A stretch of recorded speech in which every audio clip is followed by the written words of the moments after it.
Oi, continuando a semana Natal com Livros, vou falar nesse vídeo sobre O Mistério de Natal, livro do Jostein Gaarder, que é o autor norueguês.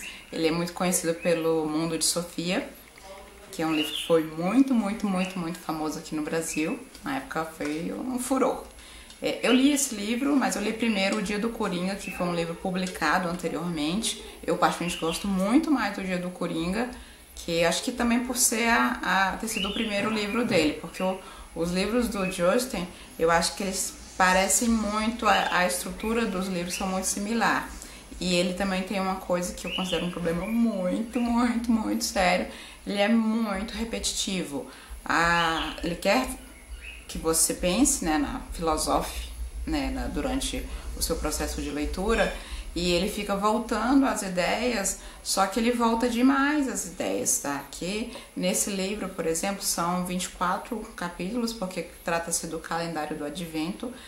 Aqui conta a história de um garoto chamado Joaquim, se eu não me engano, ele tem 8 anos de idade, e a família, na cultura europeia é muito comum o uso do calendário do Advento, que é de fato um calendário que tem aberturazinha, várias entradas, os 24 dias, para que a criança faça uma espécie de contagem regressiva do dia de Natal. Então, cada dia, começando no dia 1º, ele vai lá, rasga o potinho onde está o dia 1º, e nele tem, hoje em dia, muitos comes, bilhetinhos, mas em geral tem um bonequinho, um brinquedinho, um chocolate, uma bala, alguma coisa assim. Então a criança vai aumentando a expectativa, tem aquele mistério, o que terá lá dessa vez.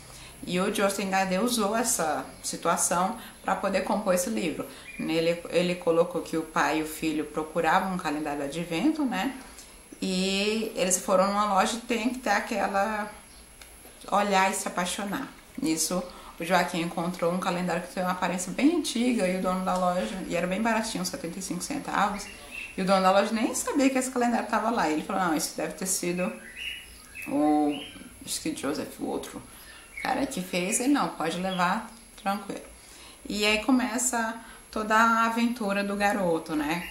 Começa uma história a ser contada, ao invés de brinquedinho, de docinhos, lá tem uma cartinha, um bilhetinho, e com uma historinha. Então, cada dia tem um personagem novo e uma historinha. Essa historinha, eles vão se somando a cada dia que ele abre, então ele fica em toda aquela expectativa, toda aquela emoção. O problema que eu falei que eu achei nesse livro, que eu acho que o Jostein faz isso, é que a cada dia ele vai e relembra o dia anterior. Eu não sei se esse livro foi escrito para ser um livro infantil, não tenho certeza dessa informação, mas eu acredito que sim, porque ele tem uma linguagem mais simples e assim, o tom de repetição ficou mais presente mesmo nesse livro do que nos outros dois, que eu acho que tem os seus pontos de repetição também, que eu acho que são características do Jostein, mas aqui ficou mais intenso ainda a repetição. Então ele repete a situação, ele repete o questionamento, ele repete o mistério. Quem será? O que será? Um cordeirinho, a menina que saiu correndo atrás do cordeirinho. Então todos os dias ele vai contar isso. A menina que saiu correndo atrás do cordeirinho e que encontrou o anjo. E aí ele acrescenta outra coisa e volta a mesma pergunta.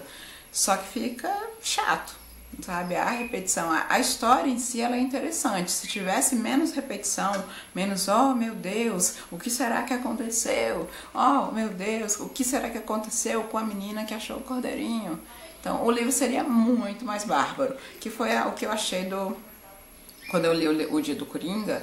Eu achei o livro assim muito bacana, muito curioso, a forma da construção do livro, de você analisar no caso ele coloca todas as cartas do baralho, e cada uma vai ser um capítulo, cada uma vai ser uma história, e é um acréscimo a uma história maior, né? Aí quando eu fui ler o livro, muito bárbaro, quando eu fui ler o livro de Sofia, eu já não tava mais tão assim, nossa, na novidade, já conheci o estilo literário dele, que eu gostei muito, inclusive. E no Mundo de Sofia eu já achei que ficou mais marcada a questão da repetição, comparando com o outro, que inicialmente era novidade. E agora nesse terceiro ficou assim, nossa, muito repetitivo.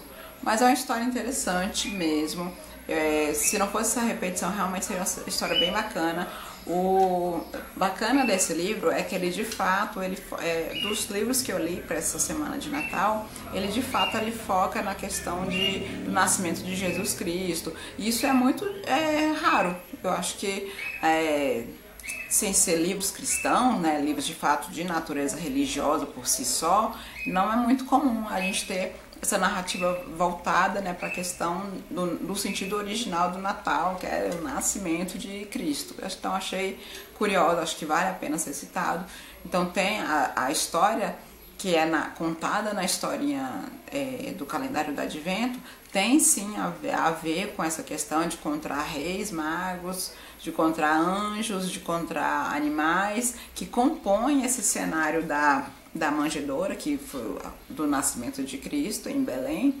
E é uma grande jornada desses seres, desses anjos, desses reis magos, quem são eles, contar, né, um pouquinho quem são eles, seus feitos e por onde que eles passaram. No caso, no livro eles colocaram como sendo uma viagem voltando no tempo. Então, realmente os personagens teriam andado por toda a Europa, né, voltando no tempo, passando por vários países, só que pulando, né, séculos até o dia real do nascimento de Cristo. Então achei assim muito curiosa. O final é interessante. Eu acho que o final acaba sendo previsível, mas mesmo sendo previsível é interessante. O que realmente me fez criticar o livro é o tanto que se repete, mas a gente relevando isso, é uma história bacana, uma história interessante.